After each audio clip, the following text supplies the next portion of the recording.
ETF index mutual funds నేర్చుకుని stock మార్కెట్లో రాణించాలనుకుంటున్నారా? వెంటనే ఈ నెంబర్కి కాల్ చేయండి. నమస్తే, welcome back to Suman TV. Present మనతో పాటు ఉన్నారు business analyst doctor Nandi Rameshwar Rao గారు. నమస్తే సార్. నమస్తే. సార్, మిడిల్ క్లాస్ ట్రాప్స్ అని చాలా మంది చేస్తూనే ఉంటారు. అందులో ఒకటి ఏంటంటే, ఎంత శాలరీ వస్తున్నా కూడా, హోదా పెరుగుతున్నా కూడా, ప్రమోషన్స్ వస్తున్నా, డిగ్నిటీ పెరుగుతున్నా కూడా ఇంకా ఈ అప్పుల ఉచ్చులో అనేది చిక్కుపోవడం అనేది కొంతమందికి బాగా అలవాటే అనుకోవాలా, లేదా ఫినాన్షియల్ డిసిప్లిన్ లేకపోవడం వల్ల. ఎందుకంటే శాలరీ వస్తుంది కానీ అప్పులు పాలైపోతున్నారు, అంటే హ్యాపీనెస్ అనేది లేదు. ఎందుకు దారిద్ర్యం వైపే వెళ్తున్నారు కొంతమంది అంటే, చేసే మిస్టేక్స్ ఏముంటాయి అసలు? ఎందుకు ఈ మిడిల్ క్లాస్ వాళ్ళు ఈ ట్రాప్లో పడుతున్నారు అంటే? మనకు అలవాటు దీన్ని ప్రతిసారి ఒక ఎగ్జాంపుల్ మాట్లాడు.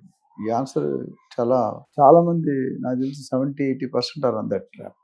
అప్పులు బాధలు కూరుకోవడం, అట్లానే ప్లానింగ్ లేకపోవడం. మనం అంతకుముందు కూడా చాలా వీడియోలు how to clear your debts, how to maintain అంటాడు. సో ఒకప్పుడు మేల్ ట్రాప్ ఉండేది, ఇప్పుడు ఫీమేల్ ట్రాప్స్. మన ఎక్కడో న్యూస్ చూసాను, అందమైన ఫోటో పెట్టి ఫేస్బుక్ లో ఫ్రెండ్షిప్ అయి పరిచయం చేసుకుని ట్రాప్ చేసి 36 కోట్లు ఎంతో నొక్కేస్తున్నాడు.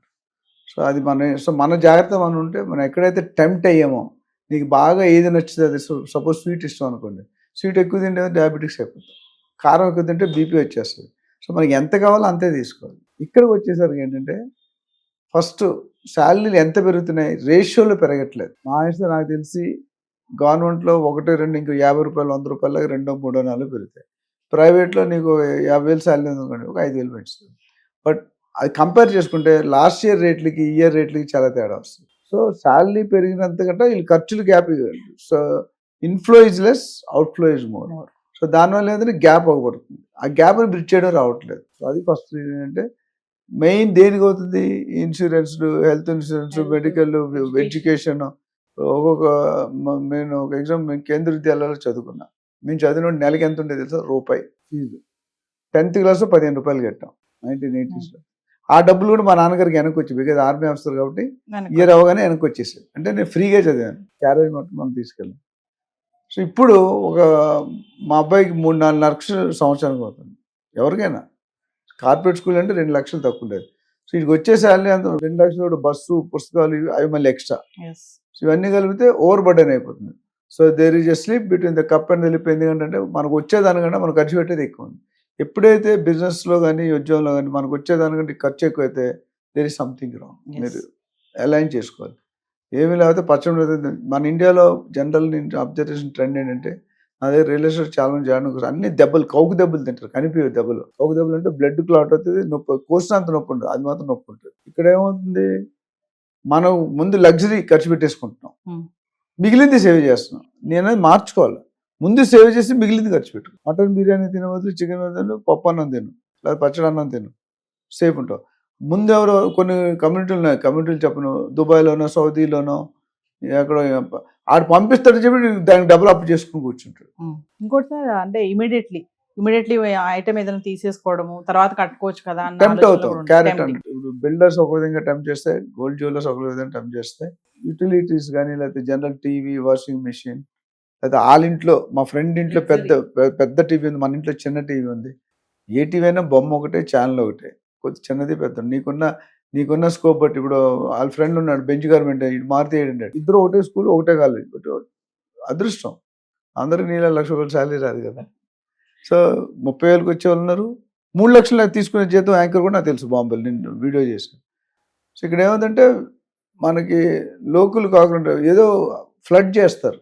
వైఫ్ హస్బెండ్ ఫ్లడ్ చేయొచ్చు, హస్బెండ్ వైఫ్ని ఫ్లడ్ చేయొచ్చు, లేదా ఈ వైఫ్ హస్బెండ్ ఇంకొకటి వచ్చి ఫ్లడ్ చేయొచ్చు. మీ ఆయన ఏమి కొండా, మా ఆయన అన్ని కొనేస్తాడంట. అది ఎంతో నిజం మనకు తెలియదు. సో దాని మీద ఆ మాటలు పడించే గిల్టీ ఫీలింగ్ వచ్చి కొనేద్దాం, తర్వాత చూద్దాంలే అని ఈఎంఐలో కొనేస్తాం. అంటే హోదా కోసం ఆరాట పడడం కూడా ఒక ట్రాపే అంటారు. అంతే కదా. False status is very wrong. నేను నిజంగా స్టేటస్ ఉంటే. ఇంకోటి ఎమర్జెన్సీ ఫండ్ రెడీగా చేసుకోకపోవడం కూడా ట్రాప్ అనుకోవచ్చా? అది కంటింజెన్సీ అంటారు బిజినెస్ లాంగ్వేజ్లో. ఎమర్జెన్సీ ఫండ్ అనేది ఎప్పుడు ఉండాలి. నేనేం చెప్పాను మీకు లాస్ట్ టైం వీడియోలో, ఒక 200 గజాల ప్లాట్ ఉండాలి, ఒక 1/2 kg గోల్డ్ ఉండాలి, ఇప్పుడు 1/2 kg వెండి ఉండాలి, ఫ్యూచర్లో 1/2 kg కాపర్ కూడా ఉండాలి. డబ్బుల్లో ఎమర్జెన్సీ ఏమొస్తుందో తెలుసు.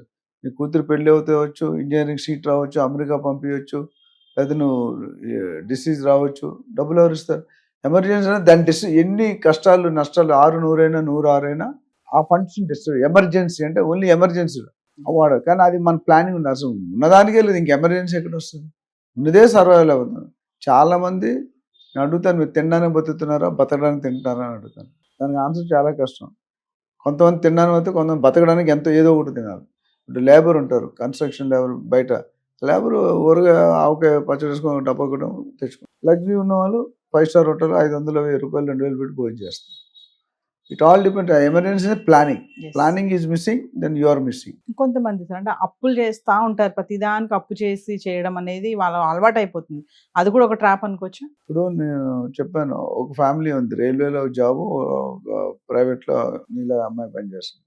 హస్బెండ్ శాలరీ 90,000, అందరూ 60,000 కటింగ్లు పెట్టేసుకున్నాడు, పిఎఫ్ అని అదని ఇదని. ఆ 30,000 ఆయనకి 20,000, 10,000 ఇస్తాడు ఇంటికి, అది ఇవ్వడు. ఈ అమ్మాయి కష్టపడి ఫ్యామిలీ నడుపుతుంది, ఒక కొడుకు ఒక కూతురు. సో ప్లాన్ ఇప్పుడు చచ్చిపోయి తర్వాత బతికితే ఏమైపోయాం? ఇప్పుడు కష్టం అన్నిటికీ మామగారి మీద, అత్తగారి మీద, పక్కనోడి మీద, చిన్నాన్న మీద, వీళ్ళ మీద డిపెండ్ అవుతుంది. So that's not correct. అంటే ఇవన్నీ కూడా సార్ మిడిల్ క్లాస్ వాళ్ళు ట్రాప్ లో పడ్డానికి కారణం financial discipline, financial freedom. Freedom. ఎందుకంటే నేను చాలాసార్లు రిపీట్ చేసి ఉంటుంది, హోటల్కి వెళ్తే భార్యతో పిల్లలతో లో ప్రొఫైల్ పర్సన్ ఫస్ట్ ఏం చూసినా రైట్ సైడ్ చూస్తాడు మెనూలో. అంటే మన వైఫ్కి ఏం కావాలో కూడా మనం తినిపించే స్టేజ్లో లేవు. డబ్బులు ఉన్నాడు ఏం చేసి మొత్తం ఆర్డర్ ఇచ్చి అంతే కిత్తావా అంటాడు. సో దేర్ ఇస్ ఆస్మాన్ జమీన్ ఫరక్. ప్లానింగ్ చేసుకున్నాడు ఎప్పుడు కూడా సేఫ్గా ఉంటాడు, ప్లానింగ్ లేనాడు మీకు అంటే